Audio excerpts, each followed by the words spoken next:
भलाई का काम। फणीश उड़ीसा के गंजाम जिले में रहता था। वह हरिहर हाई स्कूल में 8वीं कक्षा में पढ़ता था। वह अपने साथियों का बड़ा ही दुलारा था और अध्यापकों का प्रिय था। फणीश पढ़ाई में तो सदा प्रथम रहता ही था।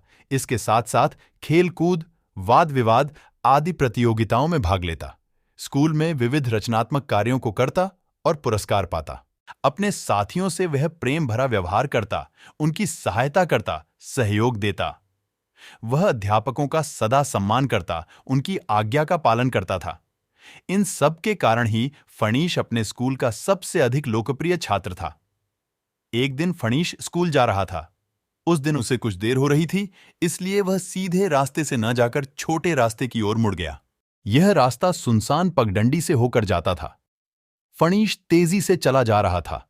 सहसा उनकी निगाह तालाब की ओर गई। वहां 2 बालिकाएं डूब रही थीं। वे नहाने के लिए आई थीं। पानी में खिलवाड़ करते हुए उन्हें ध्यान न रहा और उस स्थान पर पहुंच गईं जहां काई जमी हुई थी। वहां उनका पैर फिसल गया और वे पानी की गहराई की ओर बहती चली गईं। फणीश ने देखा कि वे तालाब के बीच में पहुंच चुकी हैं और किसी भी पल डूब सकती हैं। उसने तुरंत अपना बस्ता एक ओर फेंका, कपड़े उतारे और तालाब में कूद पड़ा। कुछ देर तक प्रयास करने के बाद फणीश उन दोनों लड़कियों को किनारे पर लाने में सफल हो गया। अब फणीश के सामने एक और समस्या खड़ी हुई। वह यह कि दोनों लड़कियां बेहोश थीं। फणीश ने कुछ देर उन्हें होश में लाने का प्रयास किया, पर सब व्यर्थ। उसने सहायता के लिए इधर-उधर देखा, लेकिन वहां किसी राहगीर का नाम निशान तक नहीं था। अब फणीश ने अधिक समय गंवाना उचित न समझा। वह उन्हें वहीं छोड़कर बस्ती की ओर चला गया। उसने जल्दी से एक टेम्पो किया और तालाब के पास पहुंचा। उसने दोनों बालिकाओं को टेम्पो में लिटाया और जल्दी से अस्पताल पहुंचाया। वहां डॉक्टरों ने उन्हें तुरंत चिकित्सा दी। दोनों बालिकाओं के फेफड़ों, नाक और गले में पानी भर गया था।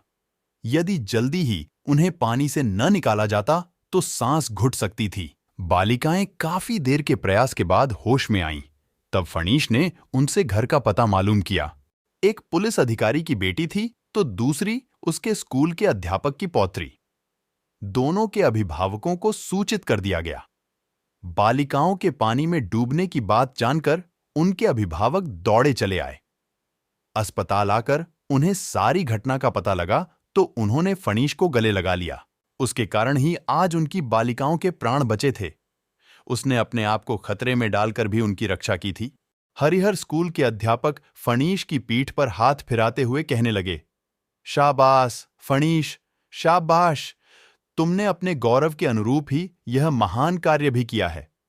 तुम जैसे साहसी और परोपकारी बच्चों पर हमारे इस स्कूल को गर्व है। तुमने इस विद्यालय का नाम रोशन किया है।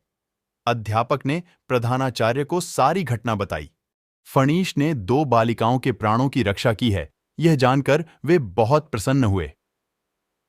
दूसरे ही दिन उसका सार्वजनिक रूप से स्वागत किया गया।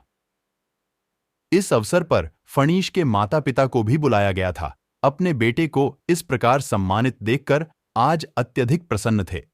पुलिस अधिकारी ने इस घटना का समाचार भारतीय बाल विकास समिति को भेज दिया और तब फणीश को प्रधानमंत्री द्वारा राष्ट्रीय पुरस्कार पाने और राष्ट्रीय स्तर पर सम्मानित होने का सौभाग्य भी मिला। फल की चिंता किए बिना जो दूसरों की सेवा सहायता अपना कर्तव्य समझकर करता है, वह अकस्मात ही महानता के मार्ग को अपना लेता है। वह स्वयं भी प्रगति करता है और अपने आसपास वालों के लिए भी प्रेरणा सूत्र बनता है।